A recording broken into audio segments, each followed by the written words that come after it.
ஓம் சாய்ராம். சாய் அன்பர்கள் அனைவருக்கும் சாயப்பாவின் அன்பும் ஆசீர்வாதமும் கிடைக்க மனதார பிரார்த்தனை செய்கிறேன். என் அன்பு குழந்தையே, நான் உனக்கு ஒரு எச்சரிக்கையான செய்தியைத்தான் கொண்டு வந்திருக்கின்றேன்.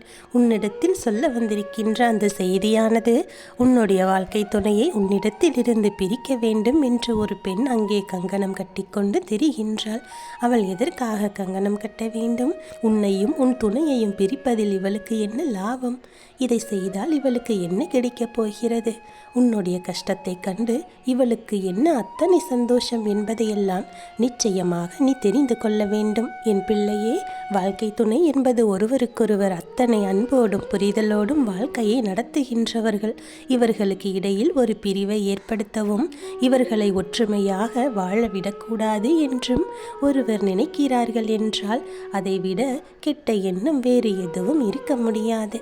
இப்படி ஒரு விஷயத்தை அவ்வளவு எளிதாக யாருமே செய்ய மாட்டார்கள். ஆனால் இந்த பெண் இதை செய்ய துணிகின்றாள் என்றால் நிச்சயமாக இதை என்னவென்று நீ தெரிந்து கொள்ள வேண்டும். உன்னுடைய வாழ்க்கையையும் நீ காப்பாற்றிக் கொள்ள வேண்டும் அல்லவா? மேலும் மேலும் இதையெல்லாம் நீ வளர்த்து கொண்டே சென்றால் இவர்கள் உன்னுடைய வாழ்க்கையை முழுமையாகவே அழித்து விடுவார்கள். உன்னுடைய துணையை உனக்கு எதிராக திருப்பியும் விடுவார்கள். ஏற்கனவே உனக்கும் உன்னுடைய துணைக்கும் இடையில் இருக்கின்ற ஒற்றுமையை கண்டும் நீங்கள் சந்தோஷமாக வெளியில் சுற்றி வருவதைக் கண்டும் இங்கே பல கண் திருஷ்டிகள் விழுந்திருக்கின்றது. சொல்லுவது உண்மையா இல்லையா என்று நீயாகவே சிந்தித்துப் பார். அதிகப்படியாக சந்தோஷத்தோடு நீயும் உன்னுடைய துணையும் இருந்து விட்டீர்கள் என்றால் அடுத்த நாளே அங்கு மிகப்பெரிய பிரச்சனை ஒன்று உங்களுக்குள் வெடிக்கும்.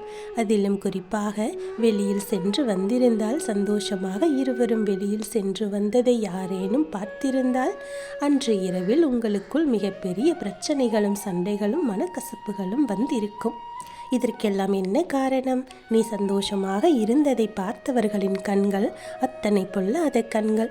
இவர்கள் மட்டும் இப்படி இத்தனை சந்தோஷமாக இருக்கிறார்கள் என்று உன்னுடைய குடும்பத்தின் மீது இவர்கள் போட்ட கண் திருஷ்டிதான் உன்னுடைய குடும்பத்தில் பிரச்சனைகளை எல்லாம் உருவாக்குகிறது. உன்னுடைய வேதனை எனக்கு நன்றாக தெரிகின்றது.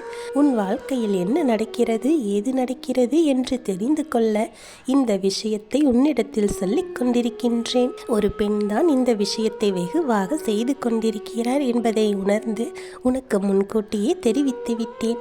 ஒவ்வொருவர் வாழ்க்கையிலும் எத்தனையோ கஷ்டங்களும் எத்தனையோ சந்தோஷங்களும் இருக்கத்தான் செய்கிறது. அதையெல்லாம் கடந்துதான் இங்கே வாழ்ந்து கொண்டிருக்கிறார்கள்.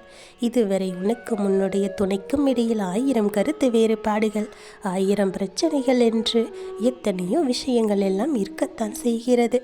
இதையெல்லாம் கடந்துதான் நீ வாழ்ந்து கொண்டிருக்கின்றாய் அல்லவா?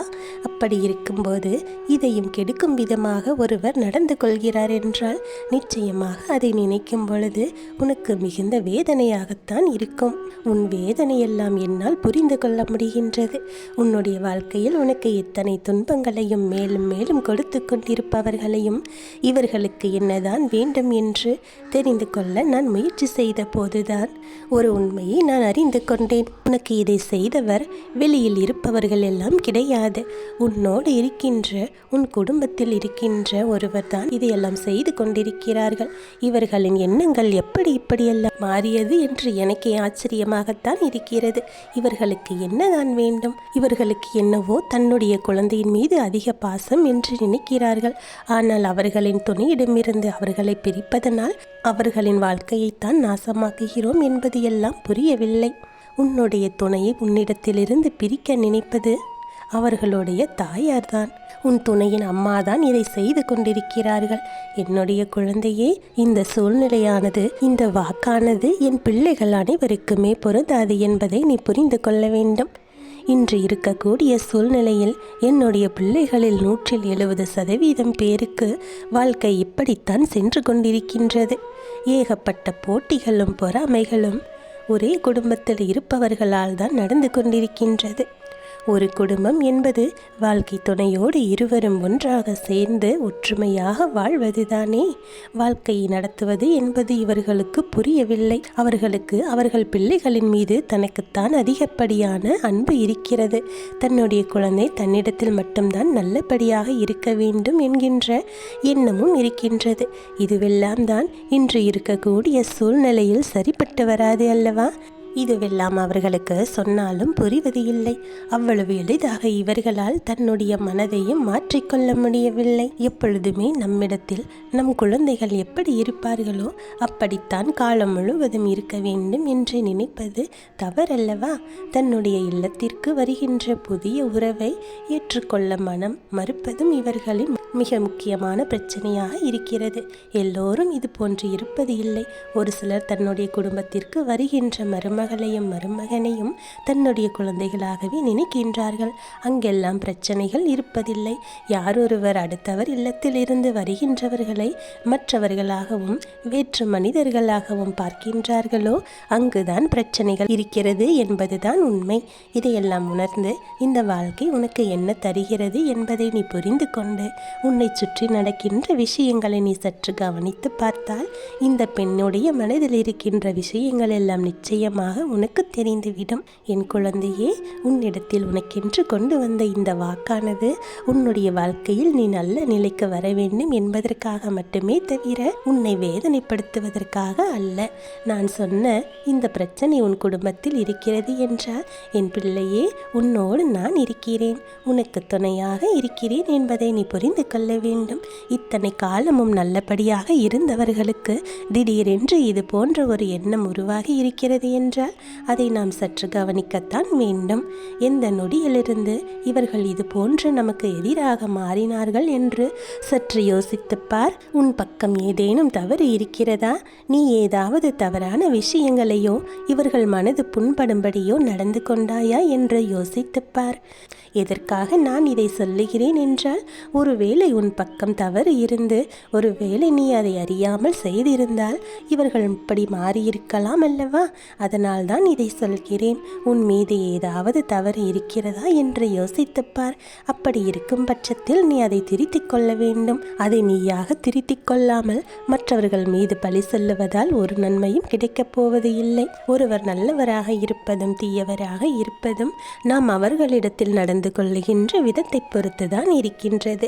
ஆரம்பத்தில் நம்மை அவர்களுக்கு பிடிக்கவில்லை என்றால் நம்மை வெறுக்கிறார்கள் என்று நாம் எண்ணிக்கொள்ளலாம். ஆனால் ஆரம்ப காலகட்டத்தில் நம்மிடம் அன்பாக இருந்துவிட்டு இப்போது நம் மீது வெறுப்பை காட்டுகிறார்கள் என்றால் என்ன காரணம் என்று அதற்கான காரணத்தை நீ கண்டறிய வேண்டுமல்லவா? அதை சற்று கவனிக்கத்தான் வேண்டும். என்ன நடந்தது, எந்த விஷயத்தினால் உன் வாழ்க்கையில் இப்படி ஒரு பிரச்சனைகள் வந்தது என்பதையும் நீ சற்று யோசிக்கத்தான் வேண்டும். நான் சொல்லுகின்ற நியாயங்களை உன் வாழ்க்கையில் நீ உணர வேண்டும். எப்பொழுதுமே உண்மைகளுக்கு நீ முக்கியத்துவம் கொடுக்க வேண்டும். உண்மையாகவே அவர்கள் உன் வாழ்க்கையை கெடுக்க நினைக்கிறார்களா அல்லது நீயாகவே கெடுத்து கொண்டாயா என்பதை ஒரு நொடி சிந்திக்க வேண்டும்.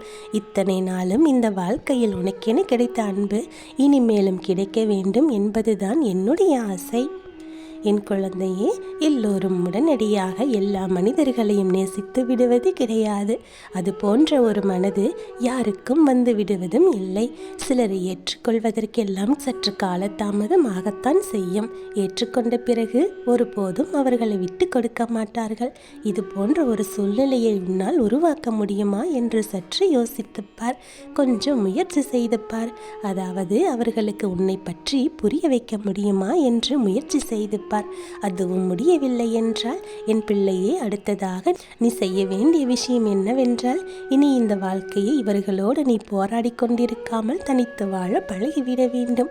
அதாவது உனக்கும் உன்னுடைய துணைக்கும் இடையில் இருக்கின்ற புரிதலை கொண்டு எப்படி வாழ வேண்டுமோ அப்படி வாழ பழகிக்கொள். தேவையில்லாமல் யார் மனதையும் புண்படுத்த வேண்டாம். ஒவ்வொருவருக்கும் ஏதோ ஒரு காரணத்திற்காக மனவேதனை இருந்து கொண்டுதான் இருக்கிறது. இதுவெல்லாம் நிச்சயமாக மாறும். நீ வேதனையிலிருந்து மீண்டு வர வேண்டும். இந்த சோதனை காலம் உன் வாழ்க்கையில் சீக்கிரமாகவே முடிந்துவிடும். உனக்கு சந்தோஷம் நிரந்தரமாக கிடைக்க வேண்டும் என்பதுதான் என்னுடைய ஆசை. என் குழந்தையே, ஒருவேளை உன்னுடைய முயற்சிகள் எல்லாம் உனக்கு பலன் கொடுக்காமல் போய்விட்டது என்றால், இவர்களை ஏற்றுக்கொள்ள விருப்பம் இல்லை என்றால் நீ விலகிச் சென்று நடப்பதுதான் நல்லது. இல்லை என்றால் யாரோ ஒருவருக்காக நீ காலம் முழுவதும் விட்டு கொடுத்தும் அனுசரித்தும் வாழ்ந்து கொண்டிருப்பது போலவே இருக்கும். நமக்காக நம் வாழ்க்கையை ஒரு நொடி பொழுதேனும் வாழவில்லை என்கின்ற எண்ணமானது உனக்கு உன் மனதிலே தோன்றிவிடும். இது போன்ற ஒரு சூழ்நிலையை உருவாக்கிடாமல் உனக்கான நல்ல நேரத்தை உருவாக்கிட நீ எப்பொழுதுமே தயாராக இருக்க வேண்டும். என் குழந்தையே, நான் சொல்லுவது உனக்கு இப்போது புரிந்திருக்கும். உன் மனம் சற்று தெளிவடைந்திருக்கும்.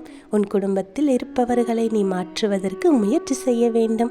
உன்னுடைய எல்லா இக்கட்டான சூழ்நிலையிலும் நான் உனக்கு துணையாக இருந்து நிச்சயமாக உனக்கு வழிகாட்டுவேன். இதுவெல்லாம் உன்னுடைய வாழ்க்கையில் உனக்கு நிரந்தரமான சந்தோஷத்தை கொடுப்பதற்காகத்தான் சொல்கிறேனே தவிர உன்னை காயப்படுத்த வேண்டும் என்பதற்காக அல்ல. இதை நீ புரிந்து கொள்ள வேண்டும். உண்மையான அன்போடு ஒருவரை நிச்சயமாக நம்மால் மாற்ற முடியும். நாம் கொடுக்கின்ற அன்பு அவர்களுக்கு புரியும் என்றால் மீண்டும் பழைய நிலைக்கு இந்த வாழ்க்கையானது உனக்கு திரும்ப கிடைத்துவிடும் என்று நம்பு. எல்லோரும் ஒன்றுதான் என்பதை நீ உணர்ந்து கொள். அவர்களுக்கும் நீ உணர்த்திவிட்டால் போதும். நிச்சயமாக உன்னுடைய சந்தோஷம் மீண்டும் உன் கைக்குள் வந்து சேர்ந்துவிடும். என்னுடைய ஆசீர்வாதமும் அன்பும் உனக்கு துணையாக இருக்கும். முழுமையாக கிடைத்து கொண்டே இருக்கும். உன் வாழ்க்கையில் தொடர்ந்து நல்லது நடந்து கொண்டே இருக்கும். ஓம் சாய்ராம்.